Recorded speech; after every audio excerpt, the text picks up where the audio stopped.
Welcome to Multi-Disaster YouTube channel. Once again, subscribe for more interesting videos. On the dark night of September 9th, 1980, a supersized cargo ship was battling waves in the Pacific Ocean. Bigger than the Titanic and as tall as a 16-floor building, this ship could truly be called a fortress of steel.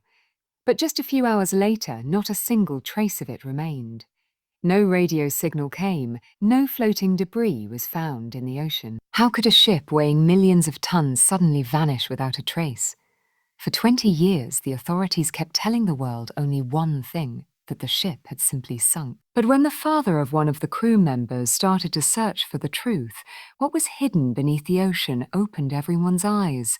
On the evening of September 9th, 1980, a massive cargo ship named MV Derbyshire was cutting through the deep waves of the Pacific Ocean on its way to Japan. But at the same time, another guest was approaching from the east, Typhoon Orchid, a storm that was growing more dangerous with every passing hour. The MV Derbyshire had been travelling continuously for the past 8 weeks. After picking up 1,500 tons of iron from a Canadian iron mine, it crossed the Atlantic Ocean, past the southern coast of Africa, and sailed through the Indian Ocean. Now, it was close to its final destination. On board were 42 experienced men, including engineers, helpers, and experts. They were counting down the final hours of their journey, but fate had other plans. Captain Geoffrey Underhill, with 20 years of experience, was in command of this mission. His wife had already reached Japan from England to meet him, but now that meeting would remain just a dream. For days, Captain Underhill had been relying on weather reports. He had seen many storms in his career and was confident that the Derbyshire could easily withstand the typhoon. At that point, the nearest safe harbour was far away, so the only option was to face the storm. The captain reduced the speed and slightly turned the ship toward the waves to maintain stability. He also sent out an emergency message warning about the situation and providing the ship's current location. But the fury of the storm kept increasing. The waves had grown taller than 10 metres. Some even reached the length of the Derbyshire itself. At 1,000 feet long, the Derbyshire was bigger and wider than the Titanic, standing as tall as a 16-story building. This was no ordinary ship. It was a state-of-the-art fortress of steel built specifically to face the most dangerous oceans in the world. That's why Captain Underhill saw Typhoon Orchid as just another challenge. But in the dark depths of the ocean, something was about to happen that no one had ever imagined. That same night, 2 other ships also battled the typhoon. By morning, both of those ships reached port safely, but there was no sign of the MV Derbyshire. The steel fortress had suddenly disappeared without a trace. For the next 20 years, the world could not understand what had happened that night. On the evening of September 9th, 1980, the Derbyshire sent its last radio message. After that, there was no distress call, no final communication, and then 6 days of terrifying silence. The ship's owners didn't even report it missing at first. They believed the radio contact had simply been lost and the Derbyshire would soon appear somewhere near the coast. But as days passed, no news came. On September 15, concern over the ship's disappearance was finally raised. An international search mission was launched. Helicopters, airplanes, and naval ships searched the waters around Derbyshire's last known coordinate. But not even a single piece of the massive ship was found floating. After 6 days, the search was called off.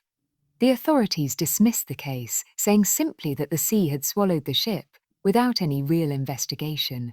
The search ended as quickly as it began, and so did the news coverage. The families of the Derbyshire crew made several requests, but they were only told that there was nothing to investigate.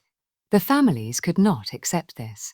They felt as though something was being deliberately hidden. The Derbyshire had been built just 4 years earlier at the famous Swan Hunter shipyard in Britain.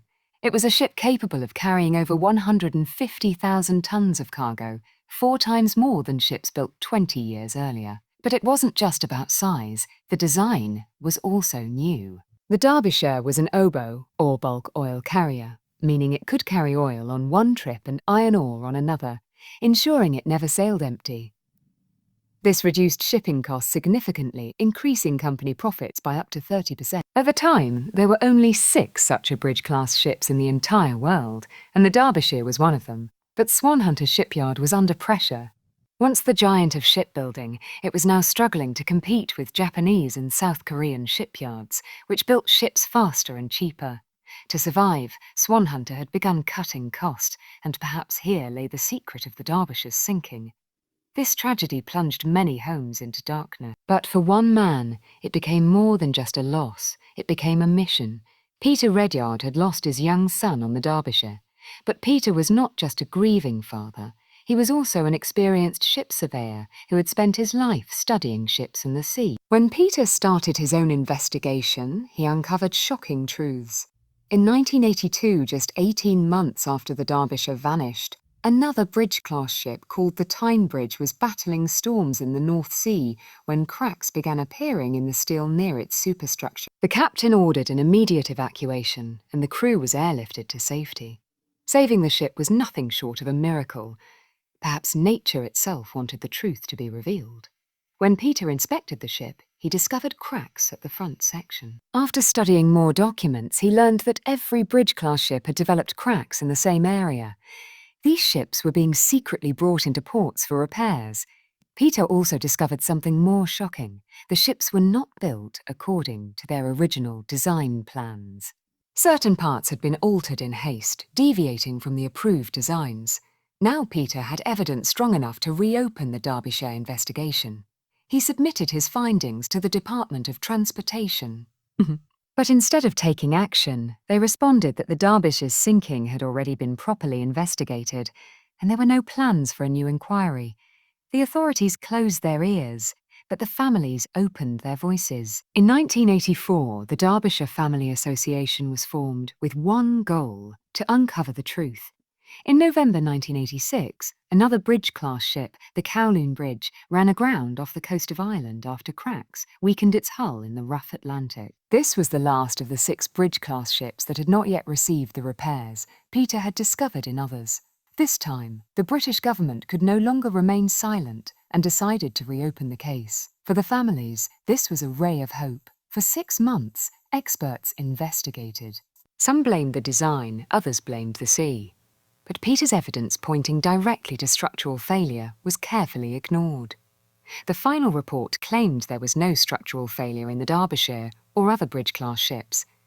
The Derbyshire, they said, was just another victim of the sea. For the families who had fought for years, this report was like a slap in the face. They believed the secret lay not in the ocean, but in the system itself. But they did not give up. In 1994, with the help of the International Transport Workers Federation, the families launched a private investigation. They pooled resources to fund a mission to search for the Derbyshire 14 years after it had vanished. Amazingly, within just 23 hours, the ship was found 4 kilometers below the ocean surface, intact in one piece. And this was a massive breakthrough. Over the next 6 years, every part of the ship was photographed and studied. Finally, the truth emerged. At the very front of the ship was a storage area called the bosun's store, which contained vital deck maintenance equipment like ropes, tools, and chains. On that stormy night, the bosun's store door, built differently from the original design, suddenly broke, letting seawater pour inside. Thousands of gallons of water flooded the store, weighing down the ship's bow. The bow dipped further underwater, allowing waves to smash harder against it. Ventilators broke, and seawater entered the machinery room. The bow sank even lower. Then, a massive wave tore open the hatch cover of one of the iron ore containers, each the size of a tennis court. Water filled one container after another, dragging the bow further down until all compartments were flooded. And then, the pride of Britain, the MV Derbyshire, sank into the darkness of the Pacific Ocean. The investigation revealed that all bridge-class ships had cracks near the bosun's store and their hatch covers were fragile and below standard. Initially, families believed a major structural failure was to blame, but the investigation showed it wasn't one big flaw. It was small oversights and shortcuts that doomed the steel giant. In the 1970s, ships sinking at sea was almost routine. Authorities treated them as mere statistics. But the families of the Derbyshire refused to let their loved ones be forgotten. Their private investigation exposed the shipping industry, forcing change. After Derbyshire, ship designs were improved, safety inspections became stricter, new rules were enforced. They didn't just find one lost ship, they changed an entire industry. Even today, many of the shipping safety rules in place exist because of the MV Derbyshire, which still lies silently on the ocean floor, 4 kilometres below the Pacific.